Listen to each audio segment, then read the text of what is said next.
بسم اللہ الرحمن الرحیم۔ 20واں خط، کائنات کے دو عظیم انقلاب۔ تمہارا خط مختلف مقامات کی سیر کرتا مجھے یہاں ریاست سوات میں ملا، جہاں میں وسط مئی سے آیا ہوا ہوں۔ اس علاقے کا تفصیلی تعارف تو کسی اور وقت کراؤں گا۔ اس وقت صرف اتنا کہہ دینا کافی ہوگا کہ ان وادیوں میں فطرت نے اپنی حسن پاشیوں میں کسی قسم کا بخل نہیں برتا، لیکن چونکہ انسانی ہاتھ نے ابھی تک اس کی مشاطگی نہیں کی، اس لیے اس حسن میں نکھار نہیں پیدا ہو سکا۔ جس دن انسان نے اس کی تزئین و آرائش کی طرف توجہ کی، نامعلوم یہ شگفتہ و شاداب خطہ زمین کیا سے کیا بن جائے گا۔ لیکن میرے لیے یہ حسن معصوم بھی اپنے اندر کم جاذبیتیں نہیں رکھتا۔ اس کی کشادہ وادیاں کیفا سطحت، اس کی محکم پہاڑیاں کیفا نصبت، اور اس کی فلک بوس برف آلود چوٹیاں کیفا رفعت کی جیتی جاگتی تفسیریں، اور ان سے ترتیب پائے ہوئے رنگین مناظر کیفا خلقت کی زندہ تصویریں ہیں۔ میرے کمرے کے دریچے کے سامنے دریائے سوات، جسے یہاں کے رہنے والے سندھ کہتے ہیں، اپنے مسلسل زیر و بم کے ساتھ سلسبیلانہ انداز سے محو خرام ہے۔ اس کی لہروں کی رنگینیاں میرے لیے جنت نگاہ اور اس کی آبشاروں کی نغمہ آفرینیاں فردوس گوش ہیں۔ میں اس کی طرف دیکھتا ہوں اور عجیب و غریب خیالات میں گم ہو جاتا ہوں۔ میں اکثر سوچتا ہوں کہ جسے ہم دریا کہتے ہیں وہ دراصل ہے کیا؟ وہ پانی جس سے دریا کا وجود قائم ہے، پیچھے سے مسلسل آتا اور آگے بڑھے چلا جاتا ہے۔ تو کیا اس پانی کو جو ابھی یہاں تھا اور ابھی کہیں سے کہیں چلا گیا دریا کہیں گے؟ یہ کیسے ہو سکتا ہے؟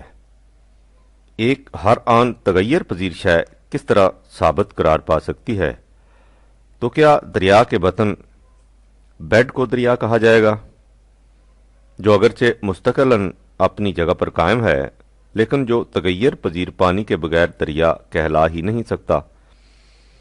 اگر اس میں پانی نہ ہو تو اس میں اس کے ارد گرد کی زمینوں میں کیا فرق ہے؟ دریا در حقیقت نام ہے ثبات، پرماننس اور تغیر، چینج کے مجموعہ کا، بینا ہی جس طرح انسان نام ہے نہ بدلنے والی ذات، پرسنالٹی، اور ہر آن بدلنے والے خیالات کے مجموعہ کا۔ ایک خیال آتا ہے جس سے ہم خوش ہو جاتے ہیں، وہ نہایت خاموشی سے اس طرح آگے بڑھ جاتا ہے جس طرح سورج کے سامنے سے بادل گزر جاتا ہے۔ پھر ایک خیال اور آتا ہے جس سے ہم غمگین ہو جاتے ہیں، وہ بھی اسی طرح آگے بڑھ جاتا ہے۔ خیالات کی یہ رو آتی رہتی اور جاتی رہتی ہے، لیکن ہماری ذات مستقلاً اپنے مقام پر موجود رہتی ہے۔ اسی طرح جیسے پانی کی لہریں آتی رہتی ہیں اور جاتی رہتی ہیں، لیکن دریا کا بطن اپنی جگہ پر قائم رہتا ہے۔ وہ پانی کے مسلسل تغیر سے اثر پذیر نہیں ہوتا، لیکن یہ دریا اس وقت تک دریا ہے جب تک اس کا پانی ساحلوں میں پابند ہے۔ اگر یہ ان ساحلوں کو توڑ کر حدود فراموش ہو جائے تو اسے دریا نہیں بلکہ سیلاب کہا جائے گا، جس کا نتیجہ تخریب ہی تخریب ہوگا۔ انسانی خیالات و جذبات بھی اسی وقت تک انسانی کہلا سکتے ہیں جب تک وہ قوانین خداوندی کے ساحلوں میں محصور رہیں۔ اگر وہ ان سے سرکشی اختیار کر جائیں تو وہ انسانی نہیں حیوانی بلکہ شیطانی ہو جائیں گے، جس کا نتیجہ نوع انسانی کے لیے تباہی و بربادی کے سوا کچھ نہیں ہوگا۔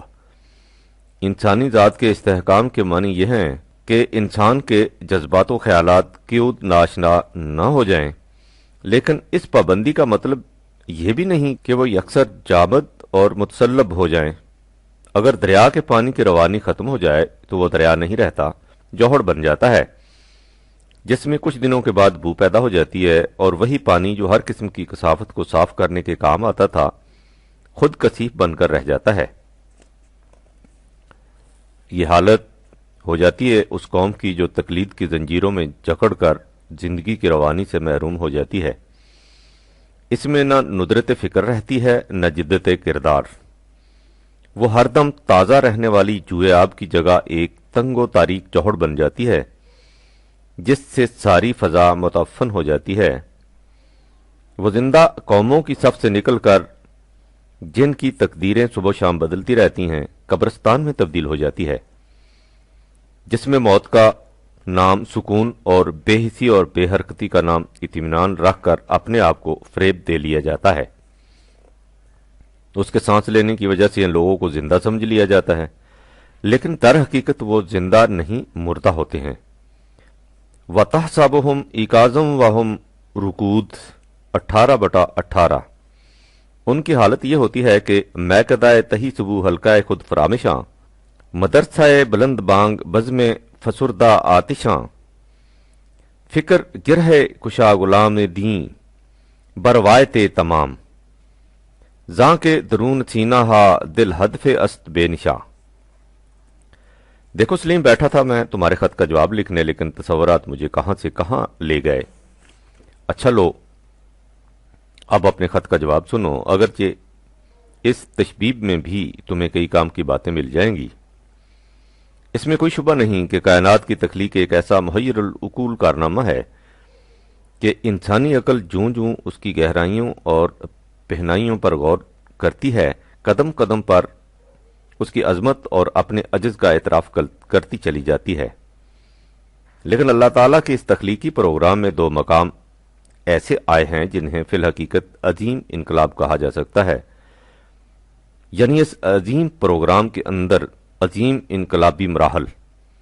افسوس ہے کہ انسان نے ابھی تک ان انقلابی مراحل کی اہمیت کا صحیح اندازہ نہیں لگایا، جس کی وجہ سے وہ کائنات میں اپنے صحیح مقام کا اندازہ اور اس تک پہنچنے کے لیے طریق عمل کا صحیح تعین نہیں کر سکا، اور اس سے بھی زیادہ قابل تاسف اس حقیقت کا احساس ہے کہ اس باب میں مسلمان سب سے پیچھے ہے، حالانکہ یہ ہر وقت اس کتاب عظیم کو اپنے سامنے رکھتا ہے جس نے ان انقلابی مراحل کا خصوصیات سے ذکر کیا ہے اور انہیں اس طرح ابھار اور نکھار کر بیان کیا ہے کہ ان کی عظمت بعد نتامک سامنے آ جاتی ہے۔ میں سمجھتا ہوں کہ جب تک مسلمان ان مقامات کی عظمت کا صحیح اندازہ نہ کر لے، وہ قرآن کے پیغام اور اقوام عالم میں اپنی پوزیشن کو صحیح طور پر سمجھ نہیں سکتا۔ میں کوشش کروں گا کہ اس مختصر سے خط میں ان مقامات کا اجمالی تعارف کرا دوں، کیونکہ ان کے تفصیلی تعارف اور تبیین کے لیے بڑی فرصت کی ضرورت ہے۔ اسے تم غور سے سمجھنے کی کوشش کرنا، کیونکہ بات ذرا مشکل اور گہری ہے۔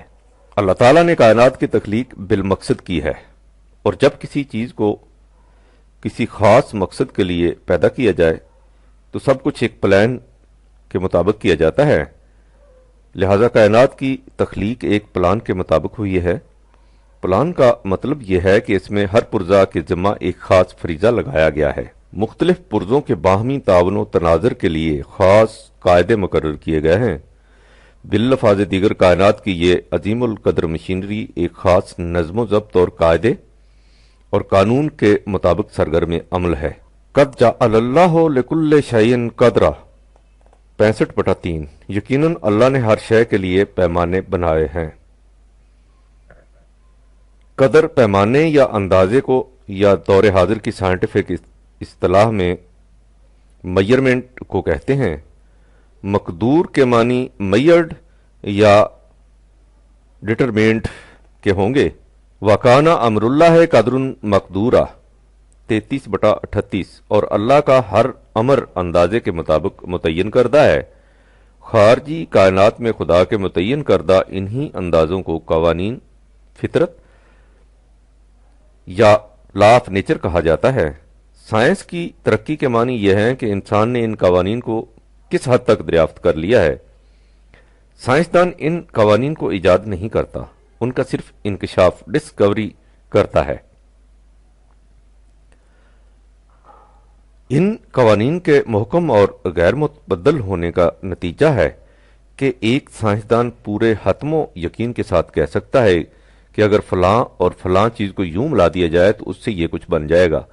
کائنات کے یہ اجزاء جو اس قدر محکم انداز سے سرگرم عمل ہیں کس قدر باریک، لطیف اور نازک ہیں، اس کا اندازہ اس سے لگاؤ کہ ایک ایٹم مرکب ہوتا ہے پروٹونز اور الیکٹرونز سے۔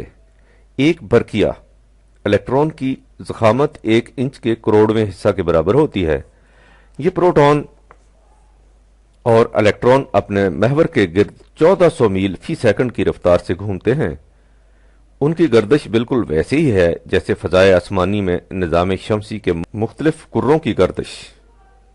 پھر مختلف اجزائے کائنات کی ساخت میں ان الیکٹرون وغیرہ کے صحیح تناسب کا اندازہ اس سے لگاؤ کہ اگر کاربن کی ساخت میں ایک الیکٹرون کی کمی رہ جاتی تو اس کرۂ ارض پر زندگی ناممکن ہو جاتی، یا آکسیجن اور ہائیڈروجن جس محکم طریق سے باہمدگر مل کر پانی بن گئی ہیں، اگر ان کے اختلاط میں ذرا سا بھی ڈھیلا پن رہ جاتا تو یہ دنیا بھاگ سے اڑ جاتی۔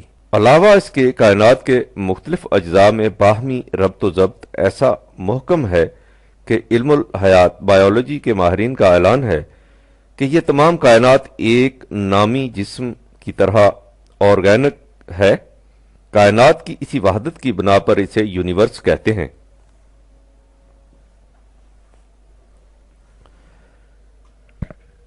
کائنات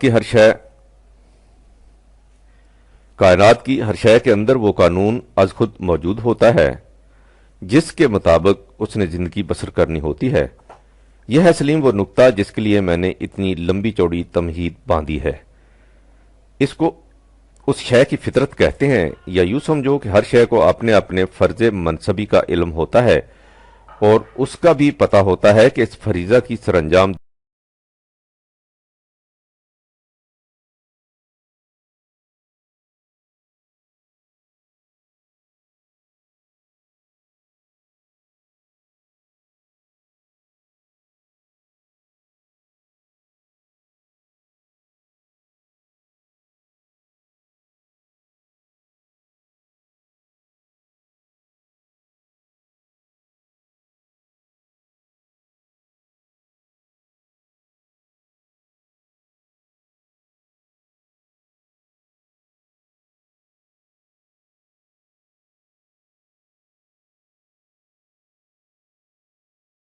کی ہر شے اپنی تسبیح و صلات سے واقف ہے۔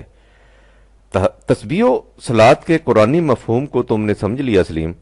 اس سے قرآن نے وہی بھی کہا ہے، وَأَوْحَىٰ رَبُّكَ إِلَى النَّحْلِ 16/68۔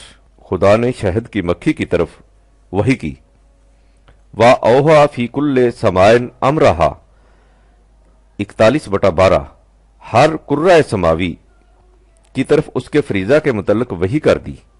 یا سورہ زلزال میں زمین کے متعلق ہے، بِأَنَّ رَبَّكَ أَوْحَىٰ لَهَا۔ ان قوانین کے لیے وحی کا لفظ استعمال کرنے میں ایک نقطہ اور بھی ہے۔ وحی کے معنی خفیف اور تیز اشارے کے ہوتے ہیں۔ چونکہ اللہ تعالیٰ نے ان اشیاء سے اشاروں میں بات کی ہے، اس لیے ان اشاروں کی حقیقت اور ان کا صحیح مفہوم معلوم کرنے کے لیے علم اور تجسس درکار ہے۔ اسی کو سائنس کا علم کہتے ہیں، جس کے لیے بڑی باریک بینی اور غائر مشاہدہ کی ضرورت ہوتی ہے۔ اللہ تعالیٰ نے ان اشیاء سے پردہ میں بات کی ہے۔ ان پردوں کو اٹھانا سائنسدان کا کام ہے، یعنی حقیقت کو ڈسکور کرنا۔ اس قسم کے تدبر و تفکر اور تجارب و مشاہدات کے بعد یہ امر نکھر کر سامنے آ جاتا ہے کہ فطرت کے یہ قوانین جو اس قدر خاموش اشاروں میں بیان ہوئے ہیں کس قدر واضح، متعین اور مفصل اور ایک دوسرے کے مطابق و موافق واقع ہوئے ہیں۔ ان میں کہیں اختلاف نہیں، ابہام نہیں، عدم تعین نہیں، سہو نہیں، خطا نہیں۔ ما تری فی خلق الرحمن من تفاوت 67/3۔ بہرحال میں یہ کہہ رہا تھا کہ اشیاء کائنات میں سے ہر ایک کو اس ضابطہ کا علم براہ راست دیا گیا ہے جس کے مطابق اسے زندگی بسر کرنی ہے۔ یہ علم اس کی فطرت میں داخل ہے۔ اس کا نتیجہ یہ ہے کہ ہر شے اس قانون کے مطابق زندگی بسر کرنے پر مجبور ہے۔ سبح للہ ما فی السماوات والارض 57/1۔ وَلِلَّهِ يَسْجُدُ